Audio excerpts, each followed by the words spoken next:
Bill Bernstein. Welcome to The Long-Term Investor. Glad to be here. Your books have been very influential to me throughout my career, and I don't even think I realized when I was first reading your materials that you'd started your career as a neurologist. I'm kind of curious, what made you transition into finance in the first place? Well, as you might imagine, it's a shaggy dog story. I began to realize 45 years ago that I lived in a country that doesn't have a functioning social welfare system, and I was going to have to provide for my own retirement. So I did what I thought that anyone with scientific training would do, which is to read the peer review literature and the basic texts, collect data, build models, and that's what I did. And after I had accomplished that, about 30 years or so ago, I realized that I had done something that was of use to small investors, because 30 years ago, those models just weren't available to small investors. So the internet had just arrived in my rural locale, and I put some articles and finally one of my first books up online. And that got me a career as a writer. And I realized after a while that I enjoyed writing history because history is such an important part of investing. So I sort of got myself a third career after that, writing about historical topics as well. Well, I did reference how prolific of a writer you are in the introduction. And I've noticed, maybe not so much in your history books, but in your investment books, as well as when I've watched past interviews of you, you've talked about how physicians are not necessarily the best investors. I'd love for you to share a little of why you think that is, because honestly, I think that it applies to almost anyone. Yeah, well, that's a good point. I mean, your introductory email to me, you basically said, I really don't think that physicians are any worse than anybody else, and you're probably right. But what really disappoints me about my colleagues, and sticks in my craw, I suppose, a little bit about them, is they don't treat investing seriously. These are people who, after all, would not treat so much as a stuffy nose in a patient without reading the peer-reviewed literature and looking at randomized studies. And yet, when they invest their life's savings, they put almost no effort into it. And it's kind of like, a neurosurgeon going and instead of training in the usual manner, reading articles about neurosurgery in USA Today. That's not a wise way to do things. You need to consult better sources. So that's why I single out my ex-colleagues for special criticism. Well, as the child of a physician and a nurse practitioner, those sort of examples always resonate with me. And I do feel like because medicine is evidence-based, as should be investing, it's really a nice natural connection. But what I know from experience is regardless of your profession, I don't think that people take investing seriously enough. As you mentioned, reading USA Today or whatever publication and assuming that there is some piece of knowledge without really understanding the core tenets of investing. And your second edition of the book, The Four Pillars of Investing, I think covers a lot of those important issues. I was hoping you could just touch on briefly what those four pillars are. Well, the first is investment theory, which is the connection between risk and return. If you want perfect safety, you're going to have to satisfy yourself with low returns. If, on the other hand, you want higher returns, then you are going to sustain risk, which is a polite way of saying bone-crushing losses from time to time. So that's the first thing. And of course, portfolio theory also gets involved as well, how to put together portfolios of hopefully uncorrelated or less correlated assets. So that's the theory. The next is the history. And the history is so very important because you have to know how the movie ends while it's playing out in real time. And if you study history, then you've read the script and you know how the story ends. And for example, that the highest returns are earned by fishing in the most troubled waters. It's when things look the worst that you make your best purchases. And when there's lots of sunshine and you're optimistic and everybody else is optimistic, those are the times when the worst returns are obtained going forward. Then the third pillar is the psychology of investing, and that's realizing that we evolved over millennia to survive in an environment which emphasized short-term risk. And unfortunately, in a modern post-industrial society where your financial horizon is as long as a half century and maybe even longer than that, those instincts that we evolved as part of our survival package serve us very poorly. We turn to be risk aversion, myopic. So your biggest enemy is the face staring back at you in the mirror, and that's why mastering the psychology is so very important. And then finally, there's the business of investing. You're swimming with sharks, and you have to know how to avoid them. And that is the final step or the final pillar of the four pillars of investing. Now, this might be difficult to really single out, but do you feel like if you can only learn one of the pillars, that there's one that's more important than the others, recognizing that they're all important? The history. The history is so very important. I'm not saying that you should try and time the market and recognize market highs and lows, but you have to at least be able to maintain your discipline. Einstein is supposed to have said that the most powerful force in the universe is compound interest. He, of course, really never said that. But the point is that compound interest is so very powerful. And you have to obey Charlie Munger's prime directive of compounding, which is to never interrupt it. And if you know the history, you're much less likely to panic and interrupt it. That's the single most important pillar, I think. I tend to agree with you. If you know that something bad is coming, I feel like every conversation I have with clients, regardless of what the topic of discussion would be, I always try to remind them about the frequency and magnitude of losses within the market, because it's a completely normal piece. If you weren't expecting it, your animal instincts will kick in and you'll do exactly the wrong thing. Understanding how normal losses are just seems like an incredibly important piece of the puzzle.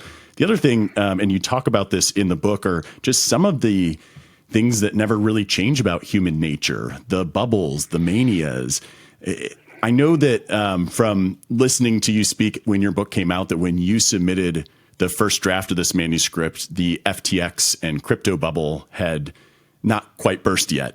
I'm wondering if you could talk a little bit about bubbles from a high level view and some of the common threads that you see across all of them. Well, financial economists have real problems with bubbles. You talk to the highest level financial economists, and they'll tell you that the very word drives them crazy.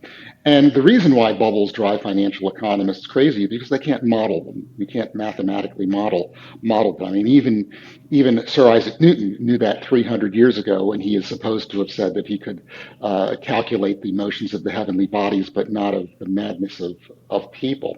But you can approach it from a sociological point of view. It's kind of like, a famous Supreme Court justice said about pornography. He can't define it, but he knows it when he sees it. So what does a bubble look like? Okay. A bubble has four essential characteristics. Number one is that the object of the speculation of the bubble becomes an everyday topic. So I can remember going back 25 years ago in the late 90s, going to people's houses, just getting into a cab, and people were talking about stocks all the time. They were talking about getting rich with .com stocks, and everybody was talking about it. I had relatives who, for the first time in their life, joined a stock club. That's a bad sign. All right. The second sign is related to that. It's when people quit otherwise lucrative professions to day trade. And I had a wonderful example of this. One of my medical colleagues back 30 years ago worked at a clinic that had gotten one of the town's first high-speed internet connections. And you couldn't get online at that clinic because he was tying it up all the time day trading. All right. So that's the second characteristic. The third characteristic, and this is one that's very subtle and you wouldn't think is related until you connect it, which is that skepticism is met by outright hostility. So again, back in the 90s, when you told people that you thought that tech stocks were a bubble and .coms were a bubble, people just didn't politely disagree with you. They got angry at you. All right. And you see the same thing with crypto today. You express skepticism about crypto, and people will get angry at you. And they basically say the same words that I heard 30 years ago, which is, you just don't get it. And they might easily add to that, you old fogey. And so that's the third characteristic. And then finally, the fourth characteristic is when people make outlandish predictions. And, when a famous software entrepreneur once said that he would commit an act on national television that involved a great deal of spinal flexibility if the price of Bitcoin didn't reach $500,000. That's the kind of prediction that you see in a market bubble. So those four characteristics, I think, fairly reliably enable you to identify a bubble. Now, it doesn't tell you when the bubble is going to burst. Just because you identify a bubble doesn't mean that's the time to sell. Bubbles can last a long time. Well, and the allure that causes so many people to chase whatever that bubble is sort of blinds you to the mistakes that you'll make. And to me, a lot of investment success comes down to simply just minimizing mistakes. Obviously, getting into a bubble would be one, but what are some of the biggest mistakes that you feel like people make as investors? Well, I think that the biggest mistake that people make, as I've already mentioned, is not treating it as a serious subject, a subject worthy of serious study.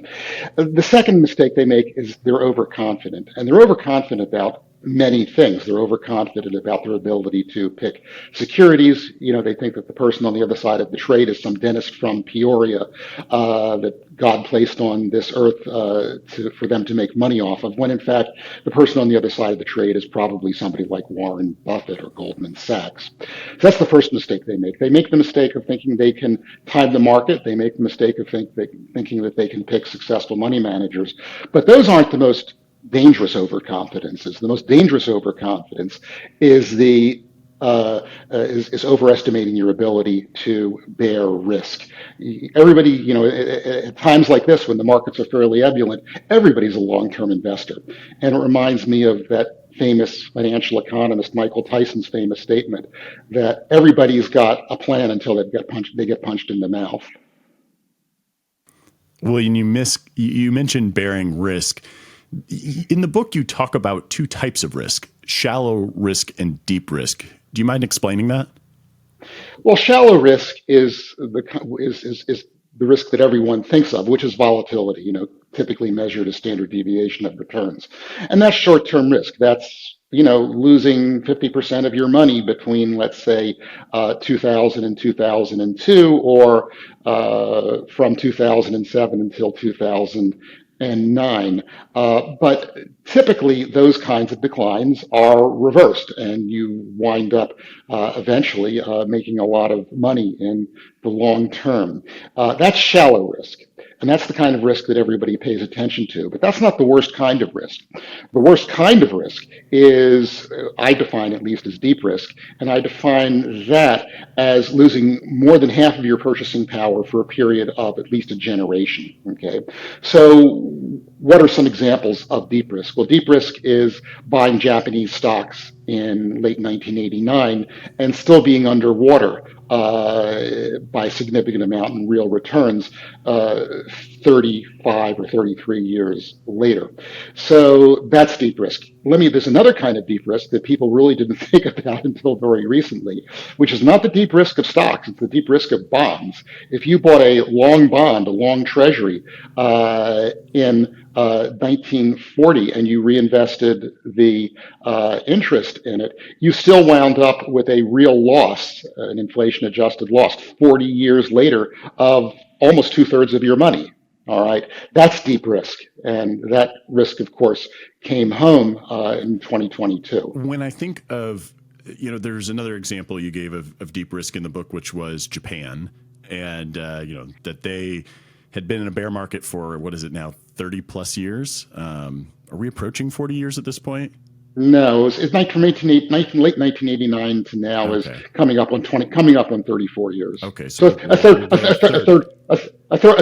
a century works for me. Well, and so one of the conversations when I started my career, I graduated in 2007, just ahead of the financial crisis, and for most of the few years of my career, I'd be speaking with clients, and they would say, "Why do we have so much US. We should have more international and especially emerging markets, by the way. That was the hot place to be. Whereas the past several years have been, why do we have so much international? We should have more US. To me, it seems like international diversification is one of these ways to protect yourself against deep risk. And yet, they've underperformed. Diversification is sometimes hard to live with. What do you make of this? Well, you've just described recency bias, red in tooth and claw. I mean, back 15, 20 years ago, it's why didn't you invest more in international? Obviously, that's a big part of the world economy. 20 years ago, foreign stocks were 60% of total world market cap. So why aren't we invested more abroad? Well, now that has reversed and U.S. stocks have trounced foreign stocks, it's why are we investing in these crappy foreign stocks that have done so poorly? And of course, past is almost always the opposite of prologue in the financial markets. When I see an asset class that has underperformed everything else for the past 30 years, that's when my interest starts to perk up. Well, and we would love to be able to perfectly forecast the future. But the best that we can do is make some educated guesses. And you've been very consistent about publishing some calculations on expected returns. You did it in your first edition of the Four Pillars of Investing. You have done it in other investing related books. And of course, you did it in this latest edition where you arrive at what I would consider to be a relatively low real return, that is, return net of inflation. I personally, as chief investment officer of a large independent advisory firm, I get a lot of fund providers calling me and pointing to the same thing, saying we might expect lower real returns in the future. And they would tell me that the answer to that is using alternatives. Two questions for you. One, could you just at a high level talk a little bit about how you come up with your expected return calculation? And second, what do you say to people who suggest alternatives are the answer to those lower expected returns going forward? Well, the first answer to the first question is the Gordon equation, which is as close to the law of gravity as you can get in finance, which is that your long-term expected return is the sum of dividend growth and the dividend yield. So you start, for example, in 1926 with the origin of the Ibbotson database or the CRSP database, and you started out with the dividend yield of 5%, and real dividend growth probably at that point was about 1%. So you would guess that the long-term expected return of stocks would be an inflation-adjusted real 6%. Well, it turned out to be closer to 7.5%. Why was it a 1.5% higher? It was a 1.5% higher because the dividend yield fell by a factor of 4, so the price increased by a factor of 4, and you annualize that over 96 or 97 years, and you come up with that gap, that 1.5% gap, roughly. And so you're going to the Gordon equation will be off to the extent that that multiple is changed. So the reason why the estimates that I and other people made 20, 30 years ago were a little low was just for that reason. Is over the past 20 or 30 years, multiples have increased. And the only way you're going to... And I apologize for interrupting, but that's part psychology, right? I mean, we can't predict what crowds will be feeling over those periods of time. Isn't that right? Yeah. Yeah, it's not just crowds. It's also that there are any number of reasons why the expected returns of stocks have fallen and why prices have risen. And that's I could probably spend hours talking about that, but it's basically the savings glut is when you have more and more money chasing, a fixed pile, or a relatively fixed pile of stocks, then prices are going to rise and future expected returns are going to fall. Now, the second part of your question has to do with alternatives. And I have a little metaphor for that, which is David Swenson's buffet table. Okay, David Swenson, for those who aren't familiar with him, was the chief investment officer of the Yale Endowment, and he did brilliantly by investing in alternatives. He basically invented what other people call the Yale model, which is a conventional allocation of stocks and bonds to which is overlaid on top of a large amount of private equity, private real estate, hedge funds, and he shot out the lights doing that. And so everybody else said, this is the way to go. And what they didn't realize is that David Swenson had discovered a buffet table, and he got to it first. And he took all of the prime ribs and the lobster tail. Okay, the people now who are telling you to invest in alternatives as a solution to low expected returns are going to wind up with the tuna noodle casserole because that's all that's left after David Swenson took the good stuff. I love that. Staying with the expected returns conversation a little bit more, do you feel that some stocks, if we're going to kind of shift back towards traditional assets of stocks and bonds, do you feel like some stocks have higher expected returns than others? Well, that's the $64 trillion question.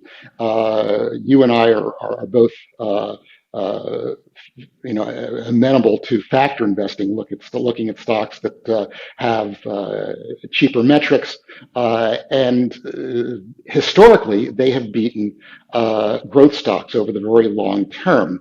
But that's not been true over the past 20 years. Over the past 20 years, growth stocks, in fact, have done better than value stocks. So the question is, why is that? And there are two possible explanations. One is that everybody now knows about it, and something that everyone knows about has been arbitraged away and isn't worth anything anymore. To take off on Bernard Baruch's famous statement that something that everybody knows isn't worth knowing. And that's the first explanation. If that were the case, you would expect the relative valuations of value stocks to have risen. The other explanation is that people have fallen in love and are overpaying for growth stocks. And if that's the case, then you expect to see the opposite, which is that the valuations of value stocks would be falling relative to growth stocks. And in fact, when you look at the empirical data, that seems to be what's happening. They're out of fashion. They're now cheaper than they used to be, and their expected returns going forward are going to be higher. Now, I think, like everything else in finance, that's at best a 55-45 bet. I wouldn't bet the farm on it. All right. I wouldn't put all of my money into value stocks. But I think that a tilt towards value stocks is a bet that is perhaps worth making. If it pays off, you'll be happy. If it doesn't pay off, there will be no shortage of people who will tell you that I told you so. Well, I like the way that you phrased that. And when I think about differences in expected returns, if I think of, even if I'm just looking at the United States and there are, let's say, 5,000 stocks, I wouldn't expect every stock to have the same return. And I think that's important for people to realize that different stocks should have differences in expected returns. The question is which ones are higher. And yes, when you pay a lot for the same fundamentals, you would expect less return. Or similarly, there's an example you give in the book, I believe, where you say if executives from Caterpillar and Amazon walk into the room and they're trying to raise capital, if you feel like Amazon's the better company, you're taking on less risk. You're not going to demand as high of a return from Amazon as you are Caterpillar. Now, to be clear, I'm using these two without any real nuanced view of their fundamentals, but I think that over time, the empirical evidence of these factors are very strong. At the same time, most returns at the end of the day are just going to be driven by your asset allocation rather than your investment selection. So when you say, hey, a tilt towards value, at the end of the day, you're still suggesting, I think, that asset allocation is going to be the real driver here. Is that right? That's correct. And you actually asked me in your email, why is that, or how do we know that? And the answer is very simple, which is that when you do factor regressions on portfolio returns, the alphas are very small.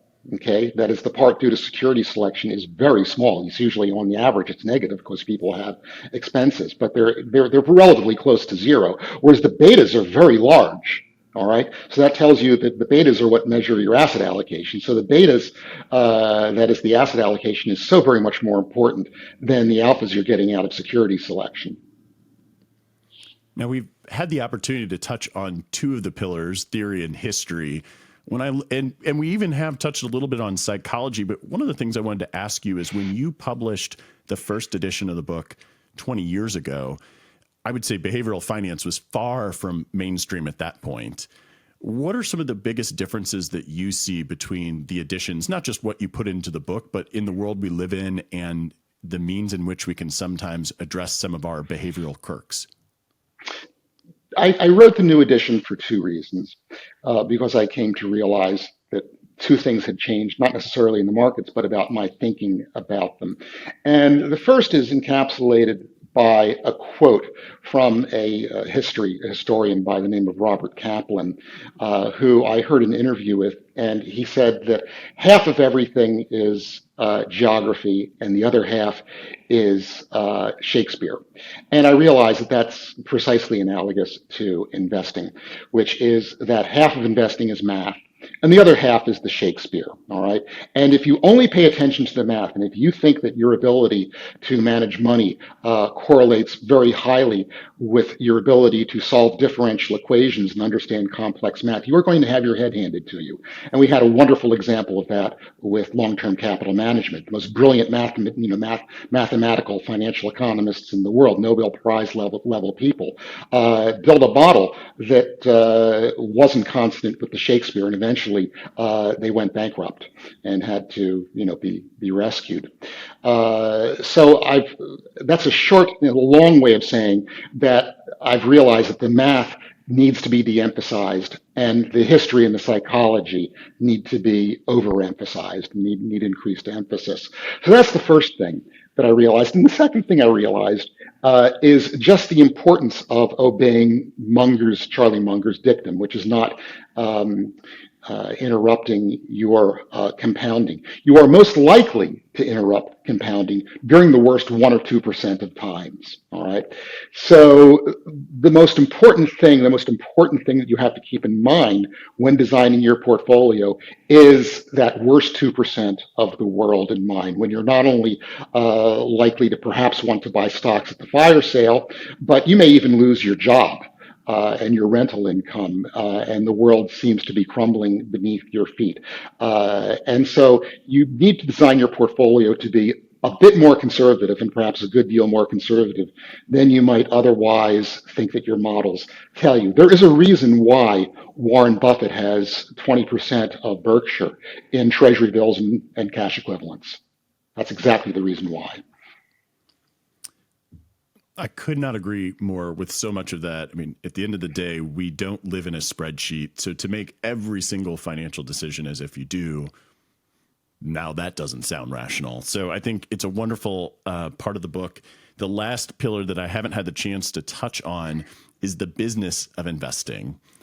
What do you think has changed the most in the last 20 years since writing the first edition about the business of investing? Well, we can start almost a half century ago with Mayday and the lowering of fees and investment expenses. And that's a process which has accelerated dramatically over the past 20 years. Over the past 10 years ago, I think it was 2013, that Robinhood, bless their souls, eliminated commissions on the trading of ETFs. And then in 2019, everybody else was forced to cave on that. Fidelity, Schwab, Vanguard were forced to adopt no commission trading.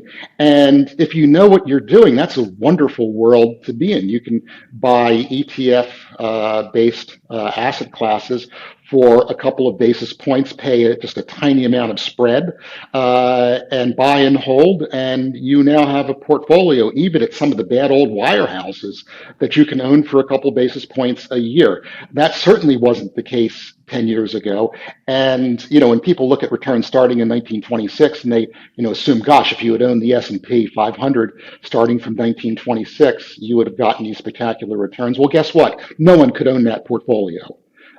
For a whole host of reasons, starting with fees and commissions and the inability to even put together anything resembling an index for about the first 40 years after the Ibbotson database commences. What's interesting about that, and it's sort of taking a few steps backward in our conversation, is if we were expecting lower returns than what has been the historical norm, you can also sort of in your mind mold the data to think, well, no one has ever actually earned those historical returns because either, as you point out, the index products that would have been required to capture them didn't exist. and the fees associated with trading were astronomical. And so maybe there's a chance that this lower expected return is still the same type of wealth capture that we've experienced in the past. Do you think that's fair? Yeah, absolutely. You should not expect to get the same returns in a world where, you can own the entire, essentially the market basket of securities for a couple of basis points and a couple of keystrokes as you would have gotten 40 or 50 years ago. And putting together a portfolio involved real effort and real non-systematic risk. And while you can certainly do it more easily on yourself, do it more easily by yourself, there are no shortage of people who want to help you, or at least you think they're looking out for your best interests. I'm not sure that the regulations have actually even gotten any better. I think some of the newer regulations have made things slightly more confusing for who's looking out for your best interests or not. But I would say that, there are people out there like yourself, Bill, who start with education. And I know that you stopped accepting clients years and years ago. But ultimately looking out, being in the what I would call the financial profession rather than the financial industry. The industry's out there knocking on our doors as advisors. We're acting as gatekeepers to act in our clients' best interests. Do you feel like from the time at which you switched over from being a neurologist to writing a book and having people beat down your door to become their investment advisor, do you feel like it's been easier to uphold, fiduciary standards given the tools available to you, given the regulations, or do you find it any harder? I don't think it's ever been that difficult to uphold fiduciary standards. You just have to be willing to make less money. And of course, like in a lot of fields, but particularly in finance, there's an inverse relationship between your ethical norms and the amount of money that you can make. The way I like to put it is that people are not attracted to working in the financial services industry for the same reasons that people are attracted to join the diplomatic corps to teach kindergarten.